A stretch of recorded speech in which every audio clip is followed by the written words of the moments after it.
AWOL Vision sent me an Aetherion Max projector in advance of their global Kickstarter launch on February the 10th, 2026 to solicit my independent, unbiased feedback.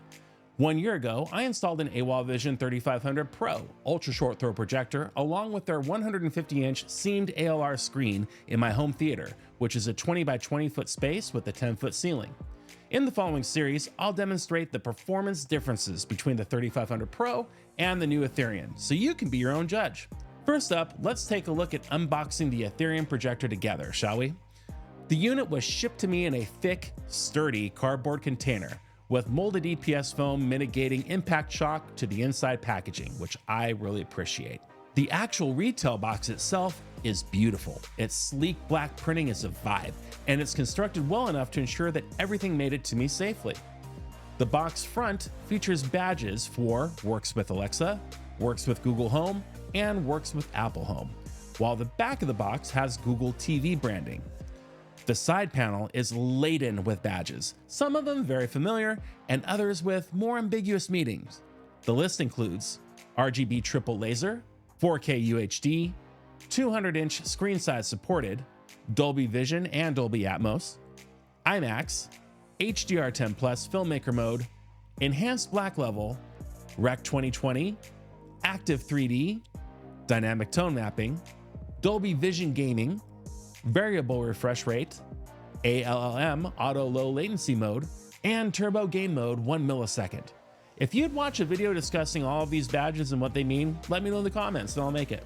The first thing I saw when I opened the box itself was even more expanded polystyrene, black this time, with the 42-page instruction book and cleaning cloth on top. Underneath that is the Aetherion Max. Well, hiding underneath a cardboard sandwich board style cover anyway. It basically slides on top like a lid, just snug enough for me to think that it's clever, but really, it's just cardboard.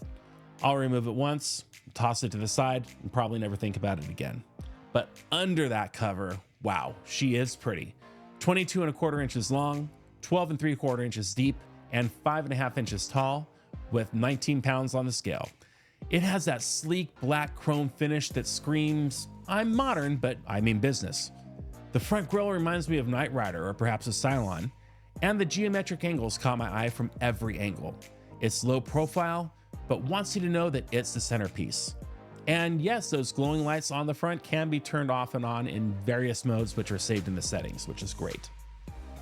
The back of the unit has an automated RS-232 port, an analog AV input, a Type A and micro USB port, a Type C display port, 3 HDMI ports, an RJ45 Ethernet port, and an IEC C13 power port, in the USA version at the very least. The bottom of the projector appears to feature a VESA-style mounting support for you top loaders, but the holes measure 170 millimeters. So I believe a universal bracket will be needed here because there's no 170 by 170 VESA. Anyway, go figure it out. Under the projector in the box, we have the power cord itself, a Type C USB cord, a Type A to micro USB, the analog stereo AV cord, and the new AWOL remote control. Now, that remote control is a big step forward from what came with the 3500 Pro, let me tell you. First of all, it's backlit, finally, as it should be, for use in a darkened theater. There's an AI button and a Google Assistant button, so you're covered with a voice command either way. The navigation pad is not touch enabled, it's not a magic remote like the LG remotes, it's a standard 4-switch clicker, up, down, left, right.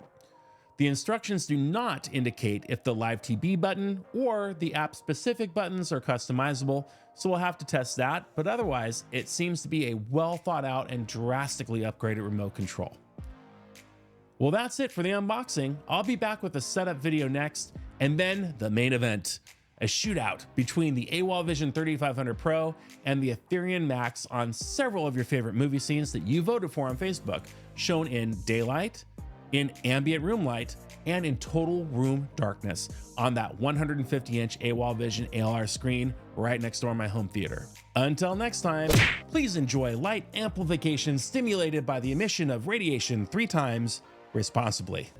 See you on the next one.